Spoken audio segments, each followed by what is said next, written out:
Welcome back to the shooting range, everybody. And remember last time when I said the road to godhood was paved with many deaths? Well, maybe not those exact words, but you get the idea. Well, I lied. You see, the very next recording after uploading the last video, my second run led me down this path. And that path was the crit build. If you have played this game before, you probably know this game relies heavily on luck, with like 20% skill. And boy, this was the run, baby. It had everything I needed for some crazy fast boss kills.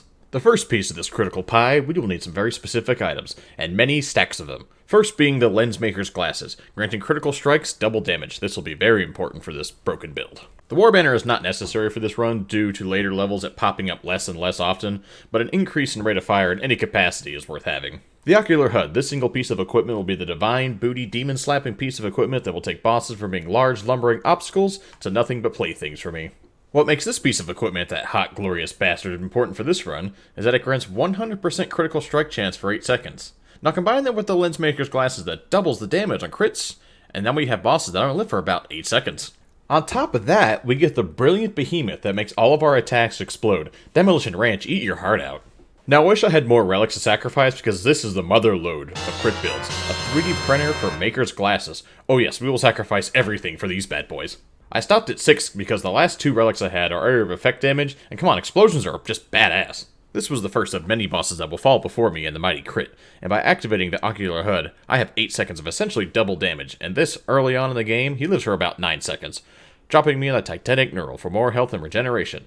Not like I will need it though. Due to killing the boss so quickly, I have nothing to do but wait for the portal to open, and the game kindly spawned me 6 cannon fodder enemies to let me sling glaive, killing 6 of them with a single throw, earning the achievement, Finishing Touch.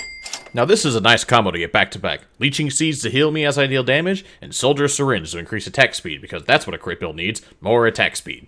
Now the crowbars are nice. Doing more damage to undamaged enemies is always welcome, and maybe next run we can be seen stacking them to never before seen levels. I really didn't think much about the stun grenades, but with all the AoE we'll be getting a lot of group stuns, along with the very effective single point target perma stuns. And the Beetle Queen isn't on the field very long, as the ukulele sends lightning to a multitude of enemies. The HUD is coming in handy, just melting at her health bar like 331 E-Rock melts his guitar.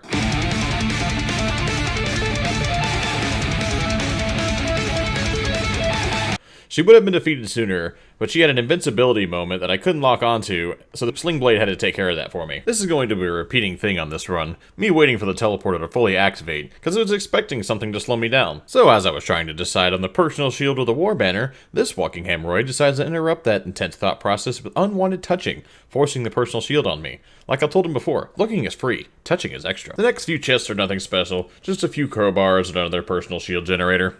The next find pushes us even further into the depths of this stupid crit build, finding us yet another Lensmaker's Glasses, netting us 7 in total, leading us to just absolutely waffle stomp these stone golems out of existence.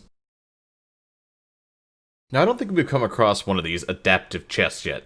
They just cycle many items, and if you're quick enough you can get something useful, like I did with a bandolier. Chance for enemies to drop an ammo pack that resets all my skills, very useful. Rain down those arrows, baby.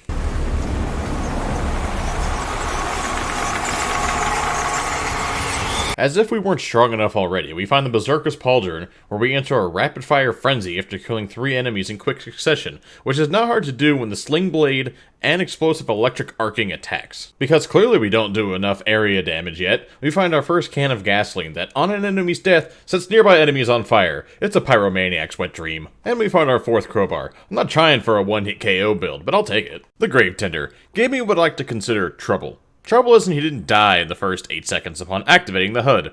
Unfortunately for him, he spawns small orbs around him that count as enemies, and when the Sling Blade kills 3 enemies, I get a massive DPS spike. I have to say, not a great move on his end, and he just ends up being an explosive, fiery, massive death. So far, we're keeping the trend going of having to wait for the teleporter to open, but hey, he drops me the ATG missile launcher, because who doesn't like shoulder-fired rockets? I did have a long, hard thought about putting my Ocular HUD into the drone, but I wasn't sure if it would activate when I needed it to, or how often it would. I just decided to keep it and not slot it into the drone. Oh, another gas can. Well, more the merrier, I guess. I came across this drone here trying to disguise itself as a houseplant, but it wasn't fooling me, or anybody for that matter. But I also couldn't do anything to it either, so I abandoned it like my hopes and dreams. After abandoning my hopes and dreams, I found the Predatory Instinct that grants attack speed on critical strikes, and yet another 3D printer for my slick shades. Oh, we were about to crank this up to 11. We sacrificed quite a few lesser needed items before we get knocked off the ledge, netting us 11 cool guy shades. Oh, we've seen these lizard men before. I think they own massive stock in Facebook. Would explain why they're so hard to kill. But after all these sunglasses, our crit damage at this point is off the charts, and these boss-type enemies stand zero chance. Just a few feet later, we find us more leeching seeds, and yet another shoulder-fired rocket to the arsenal. And even though I was going to leave the glasses at just 11, you're clearly mistaken for what I'm trying to achieve here today, as we sacrifice item after item to wind up at 17 stacks of double crit damage. I could have gotten more, but I thought 17 was sufficient enough. To be fair, the second brilliant behemoth was really not necessary at this point, but bigger and badder explosive damage is always welcome in my house. If you saw my last video, you know I hate the magma worms, because they spend a majority of their time underground, in walls, or attack some random turret you activated earlier in the map, so he took a bit longer to turn off his life than the others before him. But in the few seconds he is above ground, the crit damage was taking its toll on him, sending him the invite to no longer be among the living. So 30 minutes into this run, we are past the impossible difficulty, and in the realm of the fire giants, so actually gave me a pretty good run for my money. Even with all these crit and attack speed buffs, he still existed longer than I was willing to allow. Even the flying Taco Bell got was coming to him. How dare you not bring me that quesarito like I asked for? Even though I may never get over the eventual loss of my quesarito, I will have to take out my anger and frustration out on this poor innocent Eyebot, who wants nothing but the best for me. However, his minions he spawns don't particularly like the color of my socks, so they decided to attack me, and well, I can't allow that to go unpunished. I thought I could make it across the asteroids with no problems, just shoot a few, and nope, I was yeeted across the map with the force of 10,000 dump trucks. Luckily, I spawned back in with almost no health. As if the day couldn't get any better, some angels must be shining his light on me today because we found a 3D printer with armor-piercing rounds. That grants me extra damage to bosses, so I will absolutely sacrifice some of my relics for that. Unfortunately, a few of my sunglasses do get eaten during the process. And the grand total, we end up with 10 stacks of armor-piercing rounds to add to our arsenal. Man, the Zuck doesn't really want us to have a good time because he has come back for more. Let's see how long he can last against our super crit build with extra boss damage. About 9 seconds. Thanks for playing. That blue altar on the left was a tough decision. Activating it would double the amount of bosses at the end of the level, and this late in the game would pose a problem. I do find yet another shield generator, and hot damn, another 3D printer containing armor-piercing rounds. Eating that shield generator that I just picked up. Lovely. In the process, however, I do get jumped by a flying flaming skull, who does not seem keen on me accessing that printer. But he has no say in the matter, topping me off at 10 armor-piercing rounds. The very next find is yet another 3D printer with the soldier syringe, because attack speed, critical chance, and critical damage equals great success. Great success! I do end up sacrificing a few of my glasses for this attack speed though, but as you can see, it doesn't take long to burn through the health of Mini Zuckerberg. Reaching the teleporter and spawning in the end boss, I really wish I had hit that blue altar along the way, cause man, these blazing greater whips stood not a snowball chance in hell against the relic combos that I had in my arsenal. With 3 of them dropping in less than 7 seconds, I would have cleared the area faster. However, one of them decided to spawn below me, extending his pathetic life by about 10 seconds, and then activating my ocular HUD. What little health he had left was lovingly taken away from him. With the cycle repeating of me waiting for the teleporter to open up, just feeding on the cannon fodder, he drops me a nice infusion that upon killing an enemy gives me a permanent 100 health. They always know what to get me. If you saw my last video, you probably remember these guys that I had to just randomly fire into the abyss and hope and pray they'll land a hit with my grenades. Thinking about it now, that's probably where I left my hopes and dreams at. Anyway, these spiky bastards are no trouble for me now. Even the wave of armored up enemies are just met with a symphony of explosions, high voltage, and critical damage. After my easy victory over the worst nightmare, I wanted to see how I fared against the elemental rock golem. I have to say, they took a lot more damage than I originally gave them credit for.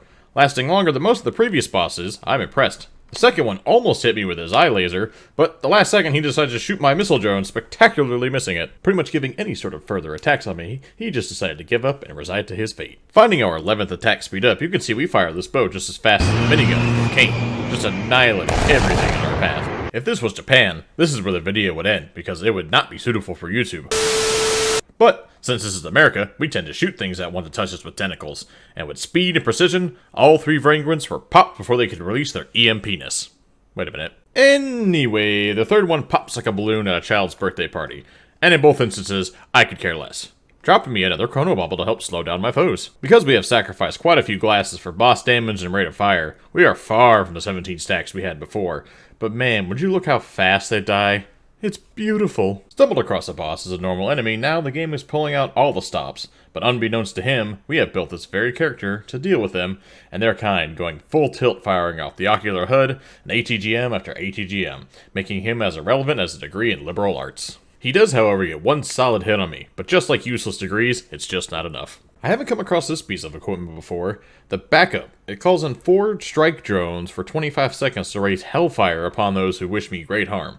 I did trade back to my ocular HUD because 4 drones can't outperform 8 seconds of 100% crit chance, not with this build. But while they were alive, they did their country proud. At first I thought it was just 2 queen beetles, but after their collective health dropped so fast, I finally noticed the third one getting hit by all the chain lightning and explosives. By the time I noticed there was only one left, well, you could probably guess how long he lasted by himself. I'll give you a hint. It wasn't very long. To my surprise, the overwhelming number of enemies did more to hinder my path to god status than the bosses themselves, and I just had to run in circles letting my bow do its thing, like those tiny little missiles on Tony Stark's suits in the first Iron Man movie.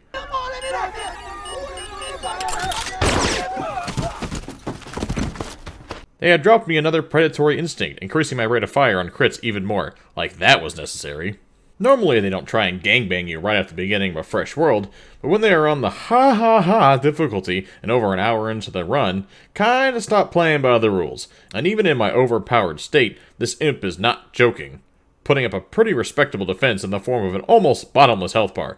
But this wouldn't have been the ultimate run if I was defeated by an imp here now, would it? This poor bastard was just not prepared for the symphony of destruction I was about to lay out on him and his anus. He may try and teleport away from me, but he just can't hide from his fate. This is the new enemy for me. They're as tough as an Abram tank that call in non-stop string of artillery and stealth destructs on death. Noob can't even play without Martyrdom perk. This world also gives us our 3rd focus crystal, dealing bonus damage to the closest enemy, along with even more armor-piercing rounds. Rest in peace, bosses. Rest in peace. This here is just a little sanity check to see how we're holding up on the relic front, and boy am I not disappointed. The rock golems are pretty sturdy opponents, but not even they could stand up to the fury of arrows and shoulder-fired rockets. 3 imp overlords spawn in exactly 69 minutes. Nice. However, that coincidence will not be enough to save them for me. I have become a liquid death dispenser. It's what I've imagined Cupid would be if he decided to go postal on a few gods upstairs. They also made the mistake of clustering on top of each other, allowing my explosive nougat filling to turn off their life meter. And with the teleporter only being 50% charged, after that pathetic attempt to end death itself, I earned the death mark, giving me even more damage to enemies with 4 or more debuffs. Jesus Christ. Now we have reached an impasse. We have a blue portal for a shop, but I only have 2 lunar coins. Or the green portal. I haven't seen one of these before, so I'd like to explore that way. These green portals seem to lead us to a hidden realm I have yet to discover. First, I was confused as hell as to where the hell to go, but luckily, I've played a video game or two, and found the direction down. I was not expecting the materializing rocks to be in my way, and almost send me careening into the abyss. I make it down to the bottom in one piece, totally not almost killing myself a few times on the way down, and we are given the option to obliterate ourselves from existence. It even asks if we're sure. Well, of course I'm sure. The only way for the god of death to die is on his own terms, and this was it. Our ticket to godhood, and successfully becoming a god and Risk of Rain 2. Like I said in the beginning, this was only the 2nd run after my last recording, and man, was it the golden run. Thanks for tuning in, and don't forget to hit that subscribe button, and I will see you around the shooting range.